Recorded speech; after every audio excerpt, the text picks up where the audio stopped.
چو خواهی رهیدن از این بندگی، بپیما رهی آفرینندگی. درود و پیام های فراوان بینندگان ارجمند تلویزیونی سینما. نشر نوبتی برنامه آفرینندگی است تقدیم شما.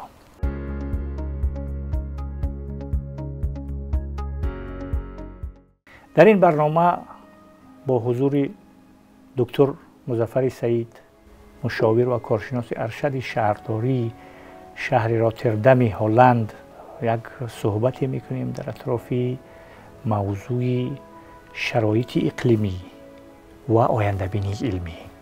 یادآور میشم که استاد مظفر سعید که مهمانی تاجیکستان عزیز ما هستند، بعد تا یک هفته اخیر با دعوت کمیته حفظ محیط زیستی نزد حکومت جمهوری تاجیکستان و تاجیکستان تشریف آوردن و در چندین واخور ملاقات ها شرکت داشتن. با محیط اکادمی ما، با محیط دانشگاهی ما، با محیط کارشناسی ما صحبت هایی داشتن، برنامه‌ریزی هایی کردن و استاد بار دیگر خوش آمدید میگیم به تاجیکستان عزیز.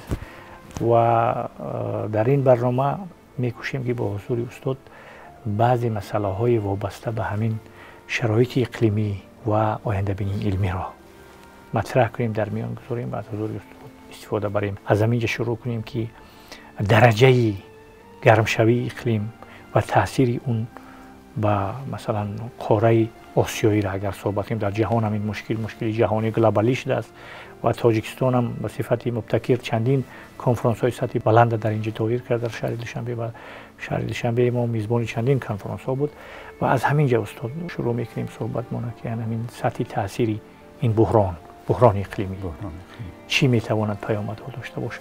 بفرمایید استاد. سپاس بیکران و سلام مجدد به همه بیننده ها. بازم خوشحال هستم که پای صحبت شما قرار دارم. قراره که صحبت قبلی را با همی ختم کردیم. ما و شما در یک مرحله خیلی بحرانی و گذار قرار داریم که از نظر اقلیمی، از نظر مشکلات محیط زیستی، از نظر مشکلات تغییرات اقلیمی. که اصلا تئوری هم میگه که مراحل ترانزیشن، مراحل گذار، مراحل در انگلیسی خاوس میگن، مراحل هرج و مرج است. هرج و مرج است که اینا آدم ها و سیستم ها ترانزیشن و گذار تغییرات بزرگ است که یک تغییر تمام سیستم های قبلی را برهم میزنه و سیستم های نو جای او را میگیره. ایجا گرفتن سیستم ها وقت کار داره که ما عادت کنیم به او. در گذشته هم چنین تغییرات بزرگ در جوامع به وقوع پیوسته. آمدن فرزند، پیدا شدن عرابه یک چینج کلان، یک تغییر کلان در سیستم ترانسپورتی دنیا آورد که دیگر باز لوکوموتیو و ماشین اینا پیدا شده، دیگر ما با حیوانات انتقالات نکردیم. اما آدم، انسان ها بین پیدا شدن عرابه و پیدا شدن اتومبیل به اصطلاح 50 تا 100 سال وقت داشت که بالایش فکر کنه، اختراع کنه، کار کنه. همین قسم پیدا شدن کامپیوتر، فرزن یا پیدا شدن تلفن موبایل، جلوگیری، همین تلکس کاملا از دنیا از بین برد. یک وقت تلکس یک چیز خیلی خوبه بود، فکس، ماشین فکس یک چیز خیلی عادی امروز در دنیا نیست، چون ما با همین ایمیل و با همین تلفن خود همه کارا میکنیم. اون سیستم کاملا از بین رفت. ما وقت کافی داشتیم که بالای او فکر کنیم تا زمانی که تلفن موبایل ما تمام کار داد، فکس های ما را بود، وقتی که کار نداد فکس ها را به دور انداختیم. مشکل ترانزیشن و ترانزیشن اقلیمی و تغییر گذار اقلیمی ای است که ای به ما وقت نمیده. ما نمیتونیم میره پیش بینی هم کنیم که فردا چی میشه، سیل در کجا میه، بعد چی بزرگی میه، و اصلا پیش بینی کردن و جلوگیری کردن امکان نداره. قسمی که در صحبت قبلی گفتیم، مسئله میتیگیشن، جلوگیری کردن امکان داره، مسئله ادپتیشن که خود را عیار کنیم، مطابقت بسازیم و فیوچر پروف بسازیم، آینده بینی، آینده را مسئول بسازیم. همین یگانه راهش است. به خاطر از اینکه تحقیقات اخیر و نظارت ها و مونیتورینگ های 20 سال اخیر نشان داده که یکی از دلایل پیمان پاریس هم که تاجیکستان هم به او امضا کرده و عضوش است، همین است که تمام دنیا باید تمام تلاش خود بکنه که درجه حرارت از 1.5 درجه زیادتر نشه. اما اگر کدام کار نشه، تا سال 2050 تحقیقات نشان داده، اکثر 21 تحقیق جمع‌آوری کردن که درجه حرارت 4 درجه بالا میره در روی زمین و اگر تا سال 2070 هیچ کار نشه، درجه حرارت در روی زمین در بعضی قسمت‌ها 6 درجه بالا میره. 4 درجه به معنی عزیز که در قسمت‌های اندونزیا، همین جزایر اندونزیا متشکل از 18,000 جزیره است. اکثریت جزیره از اینا زیر آب میشن. بسیاری جایها در دنیا، قسمت‌های بنگلادش، قسمت‌های اندونزی، اگر تنها آسیا را بگوییم، اینا دیگه قابل زندگی نیست، از جا مردم میبرن. بعضی قسمت‌های زمین به شمول افغانستان، به شمول تاجیکستان، همین قسمت‌هایی که اعلی درجه حرارت 25 و 26 به صورت اوسط است، البته که حساب میانه البته که تا 45 میرسه، اما اوسط 25 است. اگر 4-5 درجه زیادتر شود، به معنی است که برف‌ها و یخچال‌های کوههای هیمالیا و کوههای هندوکش اینا به عوض آن که در ماه اگست و جولای با آب شدن شروع بکنن، در ماه مارت با آب شدن شروع میکنن. زمین آماده آب شدن اوقدر گرفت آب نیست، سیلاب ها میاد، راه ها بند میشه، شهرها را آب میبرن. سناریوی خیلی بدش، بیاین امید کنیم که نبه، اما سناریوی بد احتمالی. و در ماه اگست و جولای خشکسالی های میگه مردم مجبور میشن خانه های خود ترک کنن، به جای دیگه برن. قسمی که امروز در آفریقا 300 میلیون انسان مهاجر است به خاطر از اینکه از بابت خشکسالی. اگر جلوش نگیریم به می سناریو احتمالش هست، اما خوشبختانه دنیا از این آگاه است. امی برآمدن ماشین های برقی، الکتریکی، مسئله انرژی سبز، مسئله از بین بردن فابریک‌های کونه‌ای که زیاد گاز تولید میکنن، کربن تولید میکنن، اینا خودش قدم‌های خوبی است که خوشبختانه انسان به این آگاهی داره. حفاظت از آب، حفاظت آب، تاجیکستان خوشبختانه یکی از پیش قدم ترین کشورها در آسیا است در قسمت ارزش آب. به اصطلاح سمیت ها و کنگرس هایی که دایر شده، اینا خودش امی زیاد کردن سبزی ها و کبوتی ها و پروگرام های نهالشانی اینا خیلی خوب هستن. در ساحات نشنل، ساحات ملی کلان، امی کوه ها و تپه ها اینا را سبز ساختن. اما یکی از رول های کلان دیگر را در ساحه سرک و ساحه محله میکنن. تجربه ما نشان داده که بام های سبز، بام ها را سبز ساختن. امی سبزی ها، کرت های سبز در کنار حویلی ها و ایجاد پارک های کوچک سبز درجه حرارت محله و کوچه را از 4 تا 6 درجه پایینتر میره.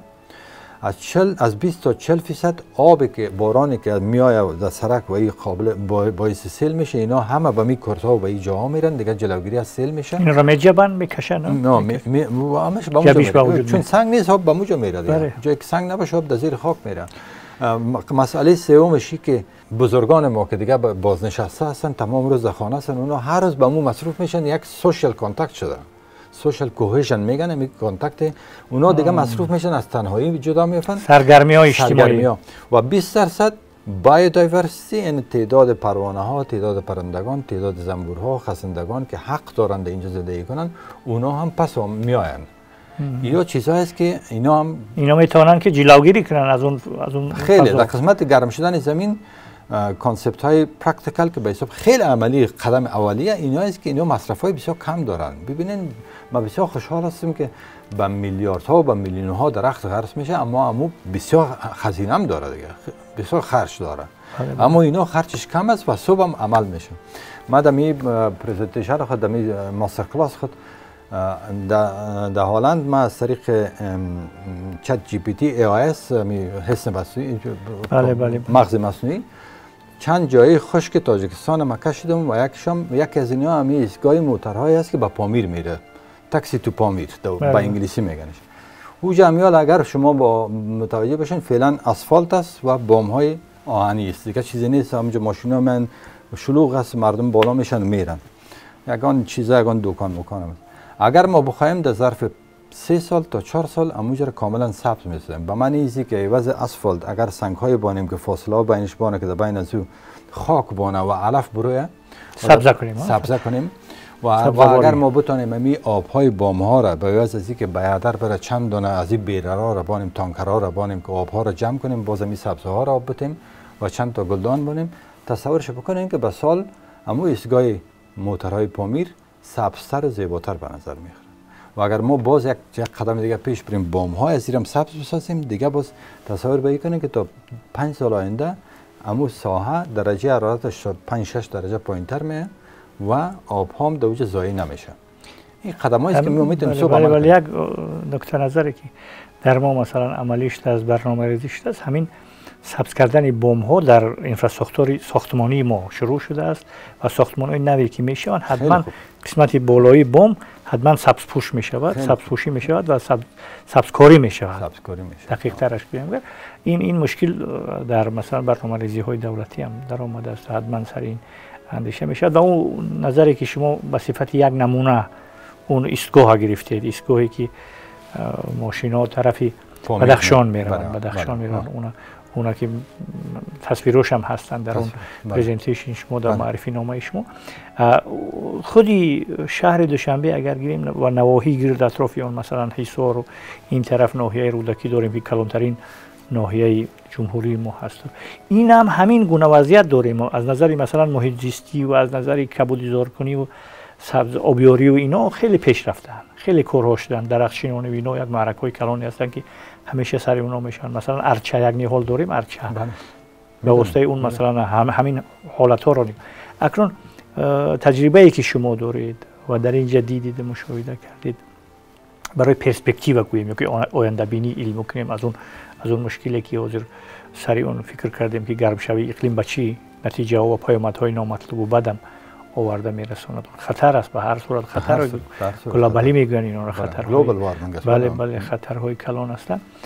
در قبال ان همین گونه مثلا خطرهایی که گفتیم که مثلا حالی به ما نآمدن نرسیدن برای 10 سال و 20 سال و 30 سال برنامه‌ریزی و پروگرام ها رو جور کنیم که چی گونه مثلا در مورد تا 10 سال ما این فضا رو نگاه کنیم و نگذاریم که این فضا مخشوش شود. بود هوای غلیظ اینجا بیاید در آید مثلا برای در این زمینه از اون خلال تجربه و مطالعاتی که شما دارید.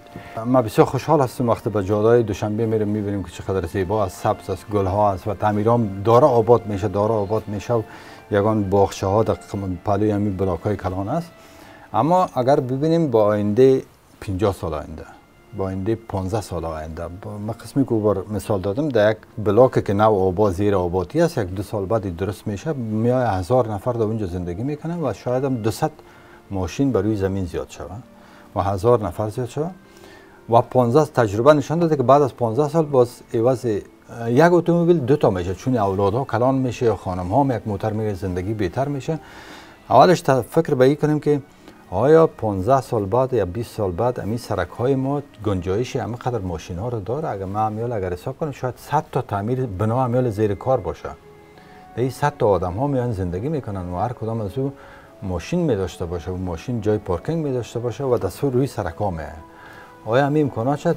کانسپت‌های خوبی هست. امروز با یکی از دوستان در تاکسی شدم، تاکسی درایور بود، با او صحبت کردیم. فرضاً در شهرها به خاطر همین جلوگیری از این بیروبار مردم در حومه شهر ماشینای خود استاد میکنن، باز با ترانسپورت مفت میان به کار خود پس میرن. یک از چالش‌های دیگه در آینده میخواد بود. امروز رو میبینیم که تمام وزارتخانه‌ها، تمام دفترها، همه چیز به داخل مرکز شهر است. یعنی به معنی اینه که هر روز صبح به هزارها کارمند داخل شهر میاین با ماشین با خودشان و در آخر روز پس میرن. از امروز که صبح وقت پیش از 8 جا بیروبار نیست سرکا و بعد از 7 باز پس فرصت میشه بیروبار نیست. در پس منظرهای اخیر شاید ما متوجه شدیم که 20 سال بعد 30 سال بعد امی وزارت ها و امی ادارات اصلا از شهر بیرون شوند. شهر برای کسایی باشه که پیاده میگردن اینجا، میان لذت میبرن، توریستا میان اینجا و خود باشنده ها از فضایش استفاده میکنن. پس منظر امیر ایجاب میکنه. در ضمن استاد این نقشه‌بندی هم شده از حکومت هم، خیلی خوب. دولت هم این نقشه‌بندی کرد که بعضی اداره‌ها رو حاضر اداره‌هایی که مثلا فرسوده شدن، فرسایش یافتن، اونا رو با دیگر جا کوچ می‌بندن، در دیگر جا می‌سازه و این فضا بازتر میمونه. این فضای دیگری مثلا سیر و گشت و این چیزا میشه. همه اینا با نقشه گرفته شدن و باور داریم که این مسئله چیز میشوند، راه حل خود را می‌یابند. چرا که موضوع ما که آینده بینی هست، آینده بینی علمی همین شرایط محیط زیستی است، آینده بینی علمی هست. شما همچون نفری که نه تنها مثلا کارشناس و مشاور این بخش هستی، بلکه دانشمندی همین بخش هم هستی. در دانشگاه هم سری همین مسائل محیط زیستی و اینا تدریس میکنید، تحقیق میکنید، پژوهش‌ها میکنید در شکل عملی و در قالب مثلا نظری و اینا. از لحاظی مثلا به لحاظ تئوریک بگیریم، اگر اون مثلا برنامه‌ریزی هایی که ما کردیم و شما از اونها دیدید و همچون یک کارشناسی که اینم میدونید، آموختید و چندین سال سر این پژوهش کردید، باز چه کارهای دیگر میتونیم بکنیم که این احتمالیت خطرها، مخصوصا خطرهای اقلیمی، همون که بستگی با تغییرات اقلیم داره، اونا رو کاهش دیم و نگذاریم که این آبادی‌هایی که کردیم اینا خلل‌دار رو تخریب شوند. در صحبت گذشته کمی از تئوری در قسمت میتیگیشن، ادپتیشن، جلوگیری و تطبیق سازی صحبت کردیم و قدم دوم است. از لحاظ اول از لحاظ تئوریکی در امور شهرداری و محلات عامه و محیط زیست مسئله میکینگ اند کیپینگ میگن، ساختن و نگهداری. میکینگ همه توجه در اکثر کشورها در اروپا و در آفریقا ما رفتم، در هندوستان خیلی زیاد توجه بالای میکینگ است. همه منتظر از این هستن که اینجا چی جور میشه، چقدر زیبا خواهد باشه، رنگ اینجی رقم است. حتی والی های شهرها در دیگه جاها منتظر هستن که وقت با مو قیچی بیایم و میره قطع کنیم، افتتاح کنیم و چکشک و شکلات بخوریم و بگیم که یک تعمیر نو جور شد، یک پل نو جور شد. یعنی تمام توجه ها بالای میکینگ است و زمانی که میکینگ شد و این درست شد دیگه باز همین فراموش میشه اکثرا. خب به تعمیری که به کرایه داده میشه درست که صاحب کسی که تعمیر درست کرده کرایه میگیره، اما بیاین فکر کنیم راجع به یک سرک، راجع به یک پل، تا وقتی که جور نشد توجه همه هست، بعد از اینکه جور شد به بهره برداری سپرده شد دیگه باز فراموش میشه، بدون آن که تأمل کنیم که در 4 سال درستش کردیم مگم 100 سال از او استفاده میکنیم.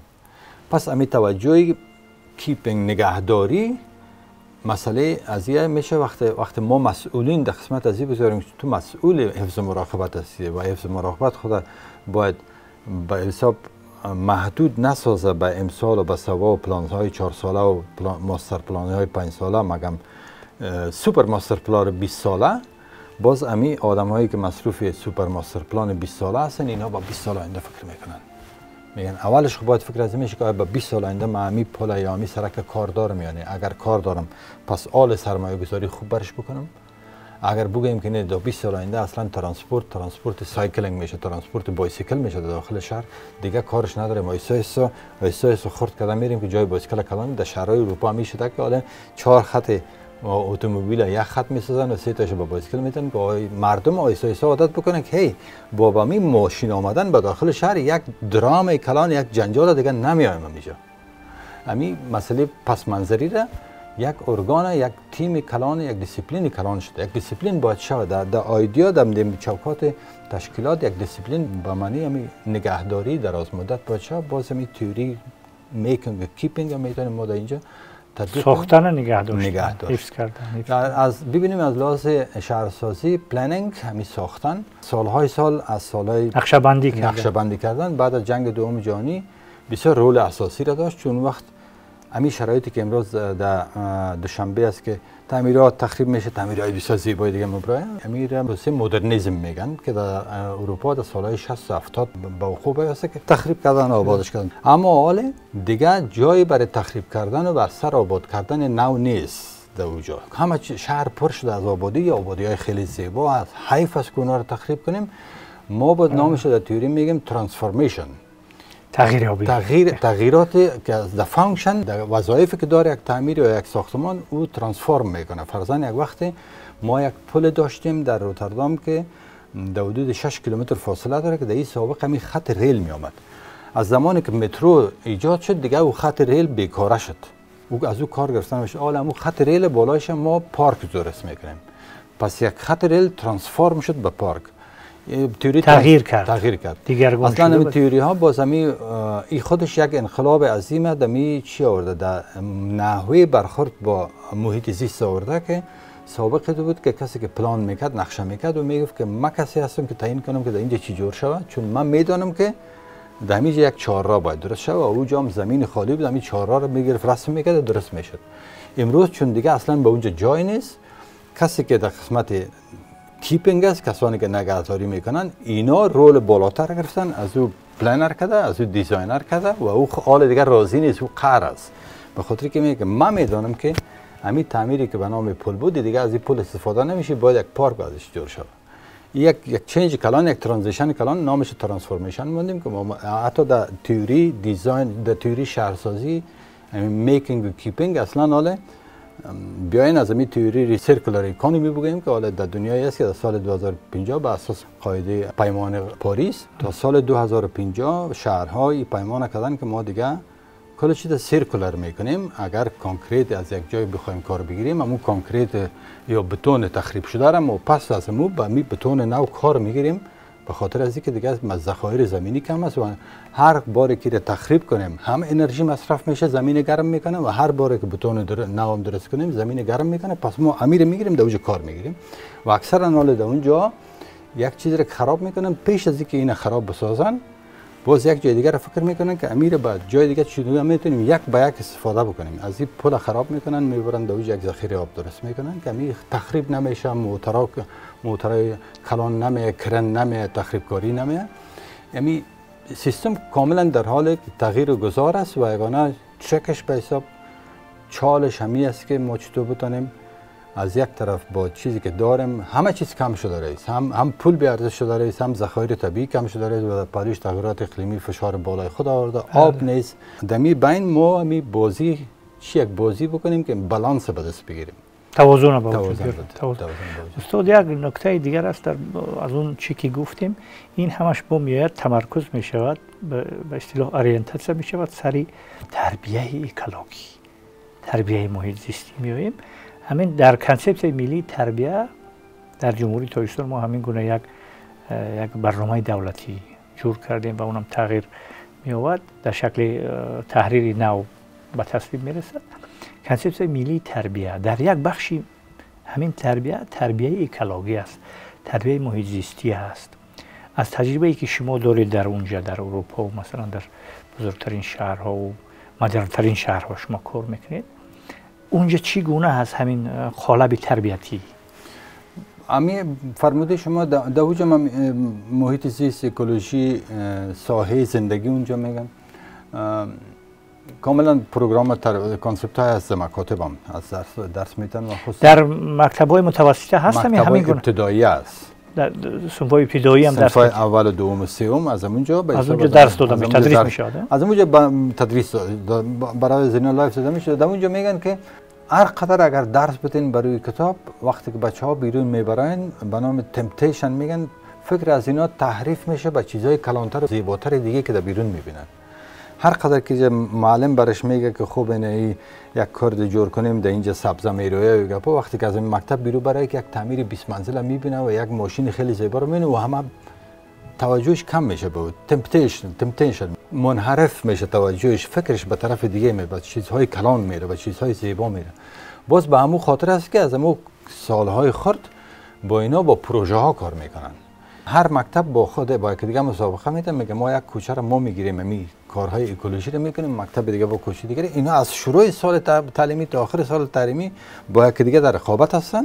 همیشه که تمام سال اینا با فکر از دیگه هستن و گپای دیگر هم اینا رو توجهشون کس پس نمیکنه، چون تنها مسئله کتابخوانی و خواندن نیست. اینا شب و روز با یک دیگه در مسابقه هستن که باش ما از اون مکتب دیگه پیشتر شیم در کوچه سبز. بمی تربیه به حساب اویرنس میگن، آگاه سازی، آگاهی های مثلا اجتماعی در زمینه محیط زیستی و اینا هم در شکل نظری در حدود مکتب و مثلا مسائل تحصیلاتی میانه او که متوسطه و هم در محیط خانوادگی و اینا تغییر می‌یابند. اینا خب خوشبختانه همین انانی محیط خانوادگی در ملکای ما شما از سابقه بود. نوروز یک رسم نهالشانی بود. بله. ما چون بچه بودیم پدر و مادر به ما یک شاخه میداد با چیز آب که بریم در نوروز نهال بشانیم که این فرهنگ در دیگه جای نیست. این گپی بسیار کلانی است که ما باید آل تئوریای برآمده به می در حالی که ما از سالهای 5000 سال است میکنیم. من در او تشویش ندارم، خانواده در او قسمت میگن، اما مسئله از این که زمین تنها مختص نمیشه به ما آدم ها. این حق به ما داده نشده که ما تنها از تمام نعمات زمین استفاده کنیم بدون آنکه زمین برش ما هم حق زمین بدیم. با ما فهمانده شدن که اشرف مخلوقات نعمات است استفاده که خیلی خوب، مگم همین نعمات یک روز تمام شده نیست، امروز دیگر هستیم که تمام شده نیست. این زمین مال هم است و در همین جاهایی که امروز شهرها است پیش از این حیوانات زندگی میکردن، پس باشنده‌های اصلی زمین اونها هستند. در این منطقه ما نیستیم. ما زدیم کشیدیمشان بیرونشان کردیم و اونا یک تعداد از اونا مجبور شدن به حساب خود مطابقت بدن به جای دیگه برن، یک تعدادشان و بعد از با آبادی کردن های ما از بین رفتن. امروز وظیفه ما است که با همین موضوع از لحاظ اتیک و اخلاق دید دیگه داشته باشیم که ما حق نداریم به صفت انسان ها حق زندگی را از دیگرها بگیریم.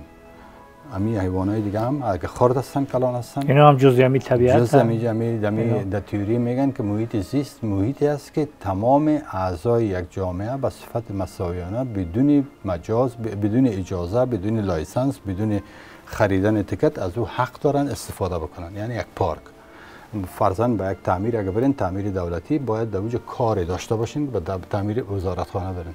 اما یک پارک، در پارک یکی میره میخوابه، یکی میره در اونجا قدم میزنه، یکی میره در اونجا درس میخونه، یکی دیدار میکنه.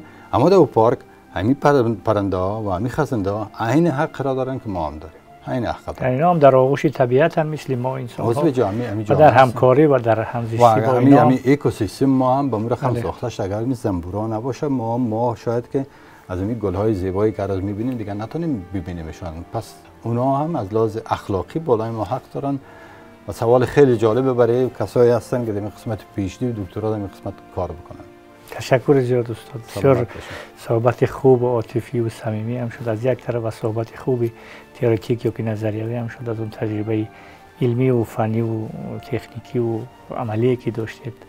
بسیار استاد سپاس با شما و اون کارها ابتکاراتی که در این زمینه تا یک هفته اخیر در اینجا انجام میدید با اون دایره های تحقیقی ما، دایره های کارشناسی ما، دایره های علمی ما، دایره های عملی ما همکاری ها کردید، گفتگو کردید، تبدیل تجربه کردید، تبادل تجربه شد. بسیار افتخارمندیم. بار دیگر خوش آمدید به تاجیکستان عزیز ما. باور داریم که مطمئنیم که این سفرهای من بعده شما اینجا صورت بگیرن و برنامه‌ریزی هایی هم در این زمینه البته با حضور شما انجام خواهد گرفت. بینندگان ارجمند، بار دیگر یادآور می‌شویم که در صحبت امروزه برنامه آفرینندگی قرار داشتند دکتر مظفر سعید، مشاور و کارشناس ارشد شهرداری شهر راتردام هلند در امور محیط زیستی و ساحات عاموی. زنده و سلامت باشید، سربلند باشید. رسیدیم به پایان برنامه. روزگار خوش و بردوام و ایام و کام.